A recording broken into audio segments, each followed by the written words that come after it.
नमस्कार। ESPN 9 news आप देख रहे हैं। बिहार में एनडीए गठबंधन के बीच सीट शेयरिंग लगभग तय हो गई है, जिसके तहत बिहार की 40 लोकसभा सीटों में से 16 सीटों पर बीजेपी चुनाव लड़ेगी, जबकि 16 ही सीटों पर जेडीयू के उम्मीदवार उतरेंगे। इसके बाद 5 सीटों पर चिराग पासवान की रामविलास लोक जनशक्ति पार्टी के उम्मीदवार होंगे।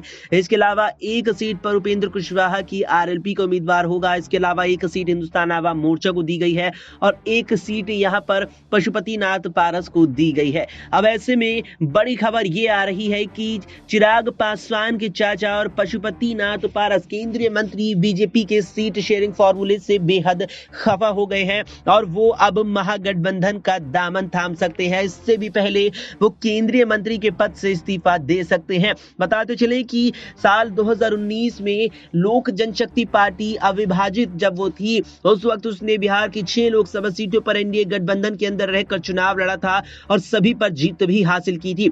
लेकिन उस वक्त पार्टी की कमान पूर्व केंद्रीय मंत्री और चिराग पासवान के पिता रामविलास पासवान संभाल रहे थे। लेकिन 2020 में रामविलास पासवान के निधन के बाद उनके भाई और चिराग पासवान के चाचा पशुपतिनाथ पारस ने बगावत कर दी और अपने साथ 4 और सांसदों को लेकर नई पार्टी बना ली थी, जिससे उनका नाम रखा था राष्ट्रीय लोक जनशक्ति पार्टी। इस बार चिराग पासवान अपनी पार्टी के इकलौते सांसद रह गए थे और उन्होंने पार्टी में टूट के बाद अपनी पार्टी का नाम रामविलास लोक जनशक्ति पार्टी रखा। तो चाचा की पार्टी थी राष्ट्रीय लोक जनशक्ति पार्टी। इस सब के बाद लगातार ही दोनों के बीच 36 का आंकड़ा रहा। अब ऐसे में माना जा रहा था कि आगामी आम चुनावों के लिए सीट शेयरिंग के दौरान चिराग पासवान को भारतीय जनता पार्टी एक से ज्यादा सीट नहीं देगी, जबकि चिराग लगातार 2 से ज्यादा सीटों की मांग रखते नजर आ रहे थे। लेकिन अब सीट शेयरिंग फॉर्मूला जो लगभग तय हो गया है, उसके मुताबिक चिराग पासवान को बीजेपी कमान ने 5 सीटें सौंपी है, तो पशुपतिनाथ पारस को महज एक ही सीट पर सिमटा दिया है, जिससे वो काफी नाराज हो गए हैं और अब